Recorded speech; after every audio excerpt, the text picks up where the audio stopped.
আজকে একটু সময় পেয়ে বের হয়েছিলাম, সামনে যেহেতু ঈদ তাই ভাবলাম ঈদের কিছু কালেকশন দেখা যায়। সেই সাথে আজকে বাসায় কি কি করলাম আর কোথায় শপিং করতে গিয়েছিলাম এই সব কিছু নিয়ে থাকবে আজকের এই ভিডিও। হ্যালো, তোমাদেরকে আমার আরো একটি ডেইলি ব্লগে সবাইকে ওয়েলকাম করছি। এই তো সকাল সকাল ঘুম থেকে উঠে আমার রুমটাকে সুন্দর করে গুছিয়ে নিয়েছি, এরপর আমার স্কিন কেয়ারটা করে এখন সিম্পল একটা ব্রেকফাস্ট করার পালা। আমরা তো কয়েকদিনে খেয়াল করেছো হোস্টেলে আমি খুবই সাদামাটা ভাবে ব্রেকফাস্টটা করে থাকি। এরপর আমি একটু পড়তে বসেছিলাম আর অনেকক্ষণ রেস্ট নিয়ে রান্না করতে গিয়েছিলাম। কিছুদিনের জন্য যেহেতু ব্যাচেলার লাইফ লিড করছি তাই খুবই সাদামাটা রান্না বান্না, আর আমার এখন একদিন রান্না করে 2-3 দিন খাওয়া হচ্ছে এমন বিষয়টা হয়ে গিয়েছে। এরপর আমার একটা পার্সেল এসেছিল, সেটাই আনবক্সিং করলাম। আর আজকে কি পার্সেল এসেছে সেটা আজকে তোমাদের সাথে শেয়ার করছি না, আমি এটা ইউজ করে দেন তোমাদের সাথে রিভিউ শেয়ার করব। এরপর আপু সুন্দর একটা লেটার দিয়েছিল, সেটাই পড়লাম।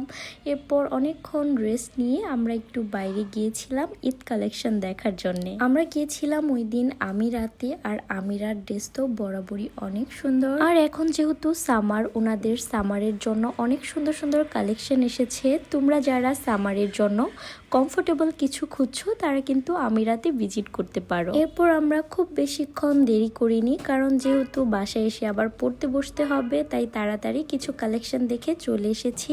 ওই দিন আর আমাদের কিছুই নেওয়া হয়। আমি আসলে মামিসিং থেকে কিছু নিতে চাচ্ছি না, ঢাকায় যেই শপিং করব তার জন্য কিছু নেইনি ওইভাবে।